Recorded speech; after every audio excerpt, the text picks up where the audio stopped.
Hi, my name is Gibson, and I'm the creator of the Personal Development School. This is your daily breakthrough video, and in this video, we're going to talk about 4 really important tools to recovering from emotional abuse.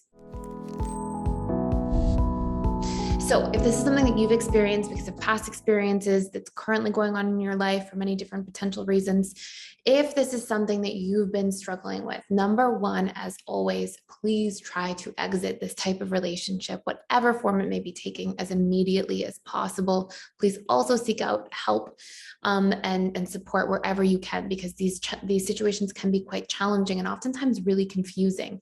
And they tend to promote a lot of uncertainty and feelings of loneliness and isolation in our lives.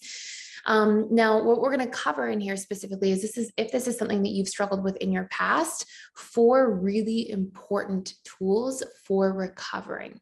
And what I always say to people is, if we are ever victimized by a situation, it's already an injustice once that situation took place, but it becomes a secondary injustice when that situation took place in a way that imprinted our subconscious mind and the beliefs we carry about ourselves or our world. For example, if you had a tremendous amount of verbal abuse in a relationship, you may believe that you were really not good enough. And if you see that taking place and you feel very not good enough, then what can become very challenging is, and what's sort of the secondary injustice is the fact that that already happened to you. You're already made to feel like that throughout a relationship. And then if you leave that relationship still feeling that way about yourself, and that becomes the way you speak to yourself in your internal dialogue on a daily basis, that's this massive secondary injustice. So, really important that we do the work to remove those things so that we can pluck out every single weed that was left in sort of the garden of our subconscious mind, so to speak. So tool number 1 that's really important when we're dealing with this, and I'm specifically talking about emotional verbal abuse in this video series. Tool number 1 is we really want to do the work to forgive ourselves. And what I find is that one of the hardest things that happens in these abusive relationships is we learn to doubt ourselves so much, and we learn to sort of throw our own personal feelings and intuition and trust and gut feelings towards things by the wayside, and we sort of justify for the other person that we essentially betray and abandon ourselves throughout the course of the relationship at a subconscious level. And part of healing is to be able to forgive ourselves for that. It's not your fault that happened, and it's okay to not have known any better. And think of it this way, like if you were the person who was preyed on in an abusive relationship, you probably weren't thinking like that to begin with. You probably weren't aware that people could operate that way, or you probably weren't aware of the different sort of psychological elements of the relationship that were taking place. And so, it's okay to let yourself know, I wasn't expecting that, and it wasn't my fault. I never raised my hand and asked for that or volunteered for that. And I deserve to be forgiven for any self-betrayal or self-abandonment that took place because I couldn't have known any better at the time. And doing self-forgiveness work is really important so that we can release that burden. And I find that sometimes people stay sort of stuck on moving beyond that because they're not actually forgiving themselves at a deep level. And if you want to dive into it, we have a course called Releasing Resentment and Creating Forgiveness at the subconscious level. And we talk about self-forgiveness at the end of that course. And you can check it out for free for 7 days. And we'll put a link for that in the description box below. Number 2 is rebuilding the self-trust. And again, same sort of dynamic. It's like we have to recognize that when we put somebody and the way they behave towards us above our own boundaries around our own self-protection, we usually did that as a coping mechanism to deal with the situation and how chaotic and how scary it may have felt at times and how confusing it probably was.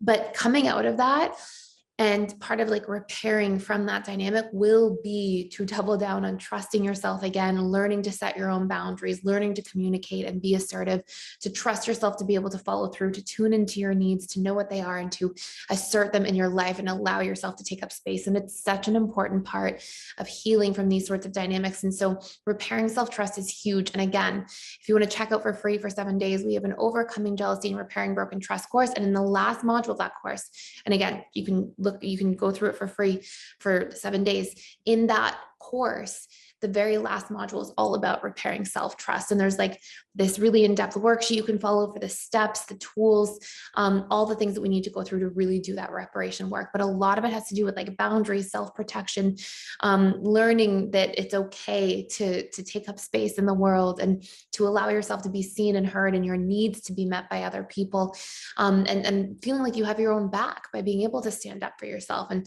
communicate about those boundaries over time. Number 3 is to reprogram your beliefs about yourself from the painful dynamic. One of my favorite quotes, and I talk about it all the time here, is Dr. Gabor Maté, when he says, trauma are the things that shouldn't have happened that happened, like verbal or emotional abuse.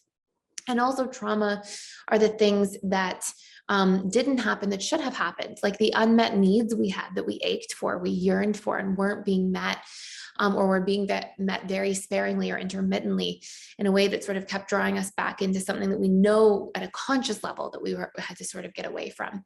So those are our next 2 parts. Is we have to be able to reprogram the beliefs we formed about ourselves through that interaction. Maybe we believed that we were weak, we were helpless, we were powerless, we were trapped. We aren't good enough, we're not lovable, these really painful things that maybe somebody made you feel.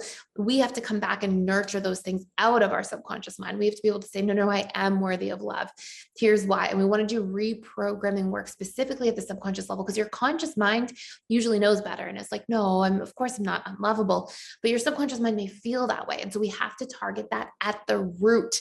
And a really great tool to use for that is auto-suggestion. We have many other videos on this channel about that. You can check out the Emotional Mastery and Belief Reprogramming course for free for 7 days. And it goes all into key tools for reprogramming the subconscious mind, specifically as it relates to your belief patterns, and helps you identify what those core beliefs may have been. And so some of the common ones are what I just mentioned, that I'm unlovable, I'm not good enough, I'm unworthy, etc.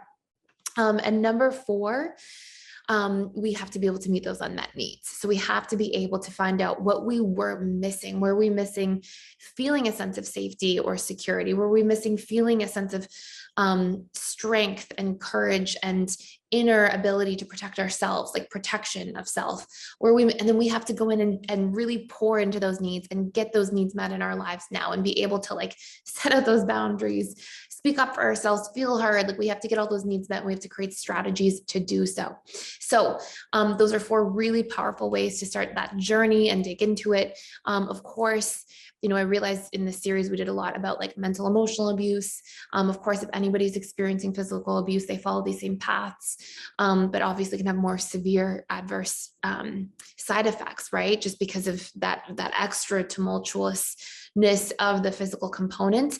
And as with anything else, it's super important that we leave those sorts of dynamics immediately, and then have those resources to love ourselves through our healing journey and process, because we all deserve to be loved and to be healed and to be respected and feel like we are safe in the world that we're living in. So again, we'll put some extra resources in the description box below, but a huge thank you for being here, for watching, for liking, sharing, and subscribing. And I will see you guys in the next video.